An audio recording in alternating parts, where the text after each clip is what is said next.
Expectation যত তুমি জীবনে কম করবে কারোর ওপর, ততই তুমি ভালো থাকতে পারবে। সেটা যে কোনো কেউ হতে পারে, যে কোনো কিছুর ওপর হতে পারে। যদি তুমি কারোর ওপর বেশি এক্সপেকটেশন করো, দেখবে তোমার ঠিক এই ফুলদানির মতনই সে তোমাকে ঠিক এরকম ভেঙে গুড়িয়ে দিয়েছে। যাই হোক, কলেজ কমপ্লিট হয়ে গেছে, এবার সারাদিনে মাথায় চিন্তা যে এবার কি করব। অনেকটা আশা নিয়ে ইউটিউব চ্যানেলটা খোলা। কেন? আমার ভিডিওটা করতে ভালো লাগে, তাই অনেকটা আশা নিয়ে ইউটিউব চ্যানেলটা খুলেছিলাম।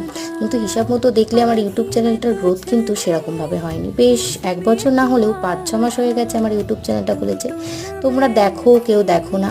দেখতে গেলে কিন্তু ভিডিও করা আমি ছাড়িনি। প্রত্যেক দিনই আমার সাধ্য মতো রোজ ভিডিও না দিতে পারলেও ভিডিও দেওয়ার চেষ্টা করি। ওই যে আশাই আছি যদি চ্যানেলটা দাঁড়ায়। আর যদিও বা চ্যানেলটা যদি না বা দাঁড়ায়, তাহলেও যে আমার ভিডিওগুলো স্মৃতি হিসাবে ইউটিউবের থেকে যাবে।